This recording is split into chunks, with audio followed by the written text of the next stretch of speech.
संतान। मीरा नवरात्रि में पूरे व्रत रख रही हो। सरला जी ने फोन पर अपनी छोटी बहू से पूछा।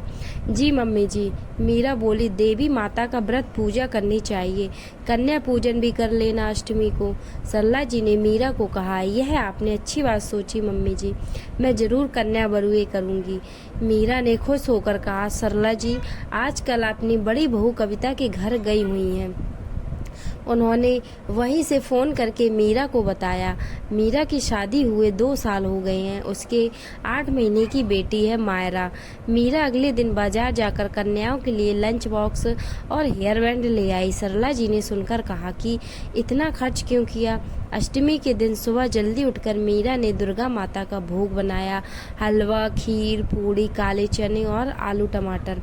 मीरा ने आदर पूर्वक कन्याओं के पैर धुलाकर भोजन कराया, उपहार दिए तो बच्चियां बहुत खुश हुईं। दशहरा के बाद सरला जी आ गईं।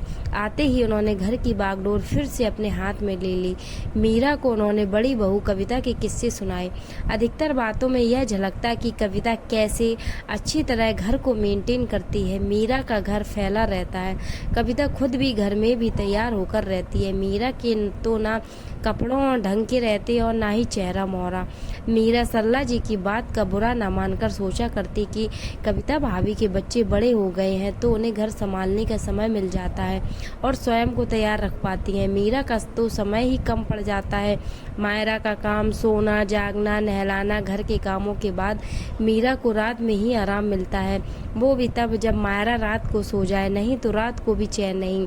मीरा सरला जी को अपनी माँ के समान समझती थी और पलट कर कभी जवाब नहीं देती। मीरा सोचती कि जब मायरा बड़ी हो जाएगी तब जाकर वह भी अपने लिए समय निकाल पाएगी।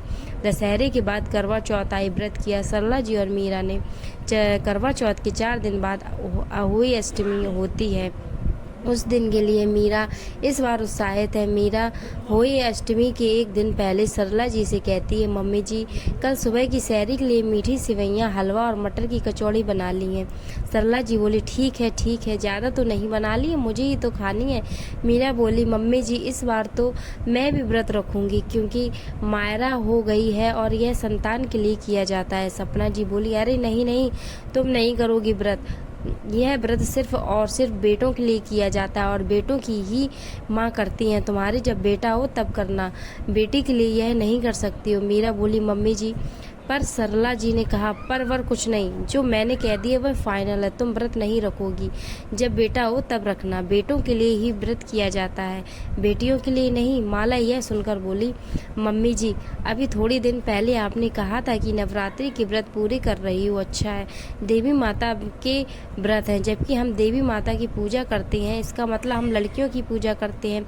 लड़कियों से ही पूरा संसार होता है, फिर लड़की के लिए यह व्रत क्यों नहीं कर सकती हूँ? क्या लड़की संतान नहीं होती है?